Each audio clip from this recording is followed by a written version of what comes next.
시청자 여러분 안녕하십니까? 뉴스온 시작합니다. 동대문구가 청량한 꿈이 자라는 숲 정원 투어를 개최했습니다. 대구시가 대구광역시 지방대학 및 지역균형인재 육성지원협의회를 구성했습니다.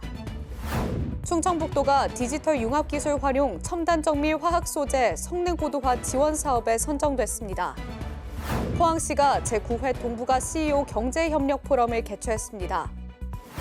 제주도가 에너지 대전환을 통한 2035 탄소 중립 비전을 공유했습니다. 요즘 밤낮으로 따뜻한 날씨가 이어지면서 바깥 나들이를 즐기는 시민들이 많습니다. 이맘때면 찾아오는 불청객 모기가 올해는 더욱 극성을 부리고 있습니다. 개체수가 7배 넘게 늘어난 데다 활동 시기가 빨라지면서 보건당국은 방역에 진땀을 흘리고 있습니다. 양산을 쓴 시민들이 산책로를 거닐고 한쪽에서는 운동하는 이들로 북적이는 광주천. 포근한 날씨에 바깥 활동이 많은 요즘. 시민들은 때 아닌 모기때에 시달리고 있습니다. 모기가 너무 많아. 아직 여름 태도 안 했는데. 눈에도 막 들어가 버리고 이렇게 가면 눈에가 많이 들어가요. 그냥 막 그래갖고 자전거 타기가 진짜 힘들어요. 광주 보건환경연구원이 채집기를 설치해 분석한 결과 지난달 모기 개체수는 1년 전에 비해 7.7배나 늘었습니다. 일찍부터 더위가 시작되면서 모기 활동도 왕성해진 겁니다. 올해 4월 평균 기온은 평년보다 2.6도 높아 역대 가장 높았고 지난달에도 1도 이상 높은 날씨가 지속됐습니다. 모기 등 해충 방역을 요청하는 민원도 작년보다 40% 넘게 증가했습니다. 사람이 많이 이제 다니는 공원, 풍암호수, 생활체육 공원 같은데 이런 데라든가 어린이 공원이나 그런데 아니면은 저희는 또 광주천이 흐르고 있잖아요. 운동하러 많이들 다니시니까 연무로 이제 방역을 하고 있습니다. 해마다 모기에 물려 일본 내염에 감염되는 환자만 20여 명. 질병관리청은 모기에 물리지 않도록 야외 활동 시 긴 옷을 입는 등 예방 수칙을 지켜야 한다고 조언했습니다. 수도권 소식입니다. 동대문구가 청량꿈숲에서 청량한 꿈이 자라는 숲 정원 투어를 개최했습니다. 새롭게 조성한 청량꿈숲은 경인선철도와 서울 신답초등학교 사이에 위치한 340m의 녹지를 재구성한 정원입니다. 이번 정원 투어에서는 청량꿈숲 주변의 신답초등학교, 숭인중학교 학부모가 참여해 정원을 둘러보고 간담회를 가졌습니다. 과거 어둡고 칙칙해 아무도 걷지 않았던 길이 다채로운 꽃과 움직이는 놀이시설, 인근 학교 학생이 참여한 시화로 꾸며져 학부모들이 직접 생기 넘치는 등굣길을 걸어볼 수 있었습니다. 구는 꽃의 도시 동대문구답게 앞으로 서울시와 함께 5분 이내 어디서나 녹색 공간을 만날 수 있는 정원도시 동대문구를 만들겠다고 밝혔습니다. 동대문구는 구민들의 원활한 구직 활동을 위해 현장형 일자리 상담 서비스, 찾아가는 일자리 상담소를 운영합니다. 찾아가는 일자리 상담소는 동대문구 일자리센터를 방문하기 어려운 구민들을 위해 추진하는 서비스로 11월 20일까지 동주민센터와 관내 직업훈련기관 3개소를 순회하며 운영합니다. 일자리 상담소를 찾는 구민들에게는 맞춤형 취업 상담부터 구직 등록 및 구인 정보 제공을 통한 취업 연계까지 원스톱 서비스가 제공됩니다. 또한 취업 역량을 높일 수 있도록 직업훈련 프로그램과 관련 정보를 소개합니다. 구직자와 구인업체는 상시 운영 중인 동대문구청 1층 일자리센터에서 전문직업 상담사와 1:1 상담을 통해 맞춤형 일자리 정보를 제공받을 수 있습니다. 은퇴 이후의 삶이 길어지면서 제2의 인생의 이모작을 준비하는 분들 많으실 텐데요. 마포 시니어 클럽에서는 50세에서 64세 마포 구민을 위한 마포 50플러스 행복 아카데미를 운영합니다. 마포 시니어 클럽이 은퇴 이후의 삶을 준비하는 50세에서 64세 마포 구민을 위해 마포 50플러스 행복 아카데미를 운영하고 있습니다. 마포 50플러스 행복 아카데미는 인생 설계 과정, 직업 체험 과정, 자격증 수료증 과정, 열린 강좌, 원데이 클래스 등 총 5개 프로그램으로 꾸려져 있습니다. 심리검사와 그룹 상담을 통해 자신의 잠재력과 강점을 알아가고 바리스타, 요양보호사 등의 직업을 체험하거나 자격증을 취득하며 취창업에 도전할 수 있습니다. 또한 부동산, 귀농, 귀촌 등 다양한 주제로 열리는 강연 프로그램과 공예품을 만드는 원데이 클래스에도 참여 가능합니다.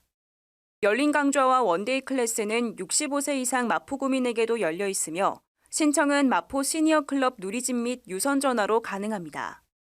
서울형 키즈카페 중랑구 2호점인 중랑 실내 놀이터 양원이 문을 열었습니다. 중랑구가 지난 30일 서울형 키즈카페인 중랑 실내놀이터 양원 개관식을 가졌습니다. 이날 행사에 류경기 구청장과 주민 등 100여 명이 참석했으며 인근 어린이집 원생들의 축하 공연과 현판식 등이 진행됐습니다. 중랑 실내놀이터 양원은 전용 면적 797제곱미터 규모로 짚라인, 점프팡팡 등 놀이기구 13종도 갖췄습니다. 우리 실내 놀이터 오늘 개장을 계기로 아이 사랑하는 마음을 더 키우고 더 힘을 모아서 아이들 잘 키워나가는 중랑구를 만들었으면 좋겠습니다.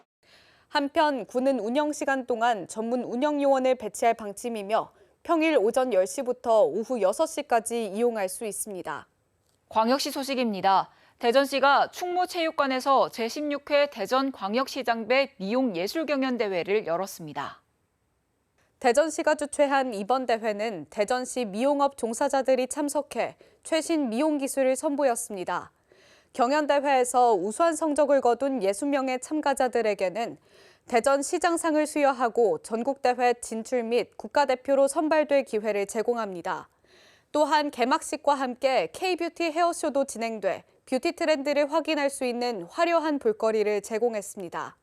대구시가 대구광역시 지방대학 및 지역균형인재 육성지원협의회를 구성하고 위촉식을 열었습니다. 대구시가 지역과 대학의 상생발전 및 지역인재 육성을 위한 협력사업 등을 논의하기 위한 대구광역시 지방대학 및 지역균형인재 육성지원협의회를 구성하고 3일 위촉식을 열었습니다. 협의회는 지역 13개 대학과 시의회, 교육청 등 대학 육성 관련 각계각층의 대표로 구성됐습니다. 향후 대구시는 육성지원협의회를 활용해 지역과 대학의 상생발전을 위한 현안사항을 세부적으로 논의할 계획입니다. 아울러 실무협의회를 구성해 지산 학연 협력을 통한 지역 정주형 인재 양성 방안 마련을 위해 소통할 예정입니다. 이어서 강원도 소식입니다. 대한민국 월남전 참전자회 횡성군 지회가 횡성 참전기념공원과 횡성문화예술회관에서 제2회 해외파병 용사의 날 기념식을 개최했습니다. 매년 5월 29일은 해외파병 용사의 날로 월남전 참전용사를 비롯한 해외전쟁 파병 참전용사의 희생을 기리는 것에 대한 국민적 공감대를 통해 2022년 참전유공자법 시행령 개정으로 지정된 국가기념일입니다. 이날 기념식은 국가를 위해 해외에서 용감하게 싸운 용사에 대한 국가에 대한 공훈과 호국 정신을 선양하고 참전 유공자를 예우하기 위해 진행됐으며 일부 행사로는 횡성참전기념공원에서 추모식이, 2부 본 기념식은 횡성문화예술회관에서 열렸습니다. 횡성군은 2024년도 군용기 소음 피해 보상금 접수와 산정 결과에 따라 44억 7천만 원을 지급한다고 밝혔습니다. 지급 대상자는 소음 대책 지역에 거주하는 주민 16,179명으로 순차적으로 보상금 결정 통지서가 등기 우편으로 개별 통지됩니다. 산정 결과에 이의가 있을 경우에는 7월 26일까지 횡성군청 환경과 대기관리팀에 이의 신청서와 입증 자료 등을 제출하면 되고 이의 신청이 없는 대상자에게는 8월 중 보상금이 지급됩니다. 한편 올해 접수 기간에 신청하지 못한 대상자는 내년 1월에서 2월 신청 기간 중 소급 신청하면 됩니다. 횡성군과 횡성군체육회가 국민체육센터에서 제59회 강원특별자치도민체육대회 출정식을 개최했습니다. 제59회 강원특별자치도민체육대회는 5월 31일부터 6월 4일까지 5일간 양양군의 8개 시군에서 개최되며 횡성군 선수단은 30개 종목에 551명이 출전합니다. 횡성군은 지난 2023년 강릉시에서 개최한 제58회 강원특별자치도민체육대회에서 30개 종목에 522명의 선수단이 출전해 2부 종합 우승을 차지한 바 있습니다. 이어서 충청도 소식입니다. 충청북도가 한국마이스협회, 충북문화재단과 함께 충북 마이스 산업 활성화를 위한 업무 협약을 체결했습니다. 도내 최초 전문 회의 시설인 청주 오스코의 2025년 하반기 개장에 앞서 지난 2월 충북문화재단 내 마이스 전담 조직인 마이스 뷰로팀을 신설하는 등 충북이 대한민국 중부내륙권 대표 마이스 목적지로 거듭나기 위한 기반 조성을 위해 노력하고 있습니다. 김영환 충북도지사는 청주 오스코와 함께 충북만의 독특하고 우수한 관광자원과 연계한 유니크 베뉴 시설의 중소규모 마이스 행사 유치를 통해 충북형 마이스 산업을 육성해 나갈 계획이라고 밝혔습니다. 충청북도가 디지털 융합 기술 활용 첨단 정밀 화학 소재 성능 고도화 지원 사업에 선정됐습니다. 이번 사업으로 충북도와 충주시는 고등기술연구원과 함께 고성능 첨단 소재 확보를 위해 2028년까지 충주 기업도시의 지원시설을 구축합니다. 이에 따라 첨단 핵심 소재 분야에 디지털 기술 기반 3D 모사 분석, 성능 예측 시뮬레이션 기술을 융합해 설계 제조 비용을 절감하고 전주기를 지원합니다. 특히 이번 사업 선정으로 반도체 패키징, 2차 전지 양극재, 배터리팩 등 충북도 주력 산업 역량 강화에 크게 기여하고 디지털 기반 신소재 기술 혁신 중심에 서게 될 것으로 기대하고 있습니다. 경상도 소식 전해드립니다. 경상북도가 고독사와 사회적 고립 예방을 위한 게이트키퍼 행복기동대 발대식을 개최했습니다.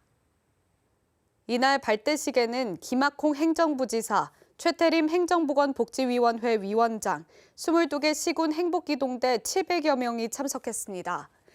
이날 발대식은 행복기동대의 역할과 경상북도 고독사 관련 사업 추진 경과 소개, 행복기동대 시군 대표 위촉장 수여 및 선서 등의 순으로 진행됐습니다. 아울러 발대식에 참석한 700여 명의 행복기동대는 도민의 사회적 고립과 고독사 예방 활동을 선도하는 선언문과 함께 낭독하며 출발을 알렸습니다. 한편 자원봉사 인력 6천여 명으로 구성된 행복기동대는 고독사와 사회적 고립으로부터 안전한 지역사회를 조성하기 위해 노력할 계획입니다. 포항 밤바다를 화려하게 수놓은 2024 포항국제불빛축제가 막을 내렸습니다. 화려한 불꽃과 빛을 품은 1000대의 드론이 만들어낸 장관은 방문객들의 탄성을 자아냈는데요. 불과 빛의 향연으로 가득했던 올 포항국제불빛축제 소개해드립니다. 5월 31일부터 6월 2일까지 3일간 영일대 해수욕장 일원에서 2024 포항국제불빛축제가 열렸습니다. 이번 축제는 하이라이트, 포항을 밝히다를 콘셉트로 포항의 밤바다를 아름답게 수놓았습니다. 축제에는 데일리 불꽃쇼와 불빛 드론쇼를 비롯해 파이어 퍼포먼스 팀의 불도깨비 공연, 융복합 라이트 퍼포먼스 등 불과 빛에 특화된 다양한 콘텐츠가 가득했으며 영일대 청춘 토크쇼, 불빛 낭만 콘서트 등이 축제를 찾은 관광객들의 눈과 귀를 사로잡았습니다. 특히 국제불꽃 경연대회에는 영국과 호주, 중국, 3개국이 참가해 웅장한 불꽃 퍼포먼스를 선보였고 관람객들이 직접 우승팀을 선정하기도 했습니다. 이후 한국의 그랜드 피날레가 화려함의 극치를 달리는 불꽃 퍼포먼스로 관광객들에게 환희와 감동을 선사했습니다. 또 올해는 1000대의 드론이 포항 영일대 밤하늘을 아름답게 밝히는 불빛 드론쇼가 펼쳐지기도 했습니다. 이외에도 불빛 체험존과 포항스토랑 등 다양한 볼거리와 먹거리, 즐길거리가 축제를 찾은 방문객들의 큰 호응을 얻었습니다. 포항시가 제9회 동북아 CEO 경제협력 포럼을 개최했습니다. 동북아 CEO 경제협력 포럼은 동북아시아 주요 거점 도시들이 경제협력 방안을 모색하고 동반 성장을 도모하는 소통의 장인데요. 지방 외교의 보폭을 넓혔습니다. 포항시는 6월 1일 체인지업 그라운드에서 급변하는 동북아 정세, 지방정부의 새로운 역할이라는 주제로 제9회 동북아 CEO 경제협력 포럼을 개최했습니다. 이날 포럼은 이강덕 포항시장의 개회사로 시작됐으며 최도성 한동대 총장이 동북아 인구 절벽 문제, 지역경제 협력의 기회라는 주제로 기조 연설을 했습니다. 제1세션에서는 각 지방정부 CEO가 동북아 지방정부의 새로운 공동협력 모델 모색에 대해 발표를 했습니다. 이강덕 시장은 위기를 넘어 기회로 동북아 지방정부 협력 방안을 주제로 국가 간 경쟁 속에서도 협력을 통해 상생 발전한 사례를 들어 동북아 지방정부 간 경제협력 지속 확대를 제안했습니다. 또 제2세션에서는 동북아 정세의 변화와 지방정부의 대응 방안을 중심으로 한중일 전문가들의 발표와 패널 토론이 진행됐습니다. 한편 이번 포럼과 함께 국제무역상담회도 열려 CES 참가 업체들이 국외 바이어 상담의 기회를 가지는 등 실질적인 경제교류의 장이 됐습니다. 광주 전남 소식입니다.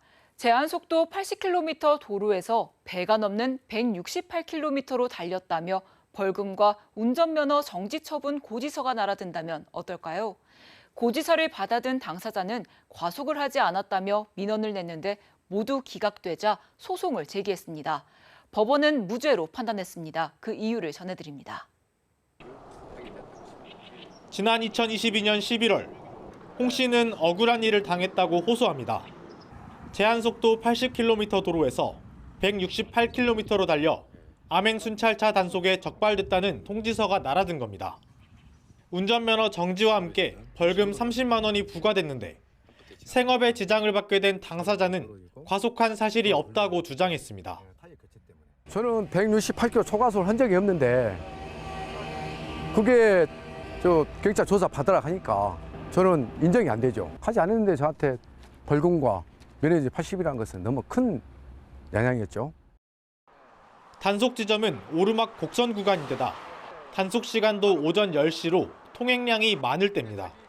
또 단속 지점보다 650m 앞에 고정식 단속 카메라가 설치돼 있어 제한 속도를 88km나 초과할 만큼 급가속을 하기 어렵습니다. 이 같은 운전자의 주장에 대해 경찰은 단속 사진 한 장을 내밀 뿐 이렇다 할 근거를 대지 못했습니다. 법원은 도로 사정상 단속 장비에 오류가 있었을 가능성을 배제할 수 없다며 홍 씨의 손을 들어줬습니다. 과거에 제주에서도 오류가 발생했던 사건이 있습니다. 오류를 밝힐 수 있는 그런 증거 자료를 수사기관에서 동영상으로 촬영을 했는데도 불구하고 이거를 확보하지 않고 보관하지 않았다는 것이 교통사고 예방을 위해 도입된 암행순찰차. 억울한 사례가 나오지 않도록 운영과 단속 과정에서 경찰 스스로 신뢰를 높여야 한다는 지적입니다. 기술의 발달로 자율주행 자동차 시대가 빠르게 다가오고 있습니다. 이런 흐름은 농촌에서도 그대로 이어지고 있는데요. 스스로 움직여 농사를 짓는 농기계가 속속 등장하고 있습니다. 급속한 고령화와 인력난으로 어려움을 겪는 농촌에 큰 도움이 될 전망입니다. 10년이나 된 중고 트랙터 한 대가 밭을 분주하게 오가며 콩을 심습니다. 그런데 운전은 사람이 아니라 자동으로 이루어집니다. 동선과 작업 내용이 입력된 키트를 트랙터 운전대에 उप작해 움직이는 겁니다. 사람이 조작하지 않아도 오차범위 2.5cm 이내로 정밀하게 작업할 수 있고 농가 밭의 끝자락에서 선회가 가능합니다. 고정밀 RTK GPS 기술을 이용을 해서 트랙터의 위치를 파악하고 그리고 설정된 경로를 따라가는 것을 기본으로 하고 있고요. 직접 시연에 참여한 농민들은 스스로 알아서 해주는 자율주행 농기계를 크게 반겼습니다. 전방 주시하면서 뒤에 나온 그 작업까지 확인해야 되니까 목이 많이 아프거든요. 근데 그 피로도가 많이 줄어드니까 이 건강상에도 많이 도움이 된다고 생각합니다. 농촌 인구는 급격한 고령화로 지난 2020년 976만 명을 기록한 이후 2030년 943만 명, 2050년에는 840만 명으로 줄어들 것으로 추정됩니다. 농촌 소멸에 대한 문제 해결이라든지 농촌의 인력 부분에 대한 문제를 해결할 수 있는 그런 큰 효과를 볼 것이라 기대하고 있습니다. 고령화로 갈수록 일선 부족에 시달리는 농촌에 농기계 자율주행 시대가 다가오고 있습니다. 과일나무가 검붉게 변하면서 말라 죽는 과수화상병이 빠르게 확산하고 있습니다. 최근 전북 무주에서도 발생이 확인되면서 전남 농가에도 비상이 걸렸습니다. 방역복을 입은 방역요원들이 과수원 예찰에 나섭니다. 6월 초중순 급격한 확산세를 보이는 과수화상병을 예방하기 위해서입니다.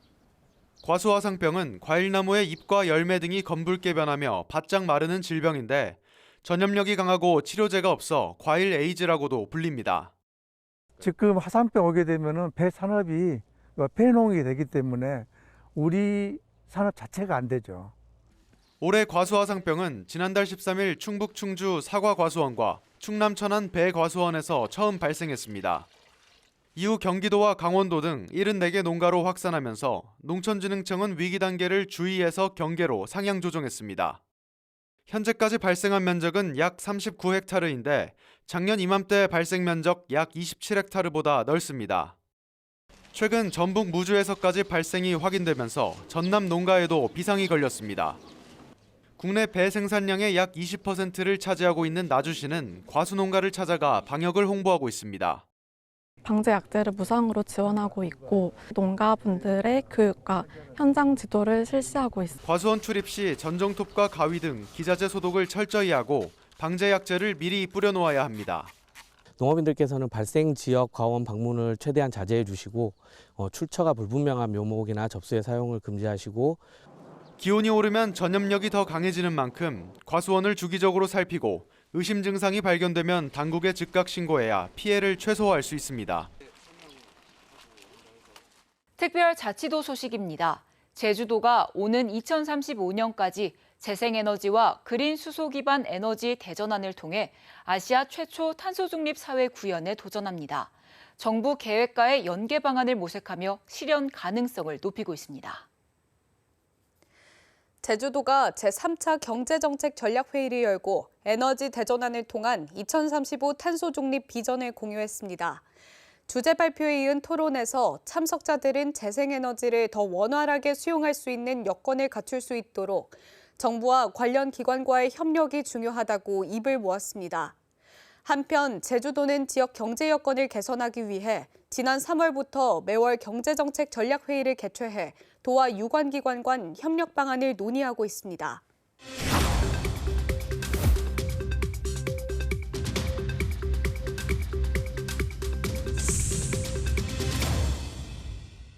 한 주간의 행사 소식을 전해드리는 클릭 행사톡톡 시간입니다. 제3회 공주 유구 색동 수국정원 꽃축제가 공주시 유구읍 일원에서 개최됩니다. 제3회 공주 유구 색동 수국정원 꽃축제가 6월 14일부터 16일까지 개최됩니다. 이번 축제에는 유구 색동 수국정원과 지역의 특성을 살린 콘텐츠를 비롯해 다양한 체험 프로그램이 마련되는데요. 정원 곳곳에 이색 포토존도 설치해 아름다운 추억을 남길 수 있도록 준비했습니다. 아울러 나태주 시인과 함께하는 힐링 토크 콘서트도 진행되니까요. 많은 관심 바랍니다. 늦은 시간에 음식을 섭취하면 대장암 발병 위험이 높아진다는 연구 결과가 나왔습니다. 미국 러시 의과대 연구팀이 식사 시기와 발병 위험의 연관성을 분석한 결과 늦은 시간에 저녁을 먹는 사람은 선종 등이 생길 위험이 높은 것으로 나타났습니다. 연구팀은 식사 시간이 늦을수록 생체 리듬에 부정적인 영향을 미쳐 대장암을 유발한다고 밝혔습니다. 끼니를 규칙적으로 섭취해야 하며 식사는 가급적 취침 4시간 전에 마치는 것이 좋다는 점 기억하시기 바랍니다. 뉴스 마칩니다. 함께해 주신 여러분 고맙습니다.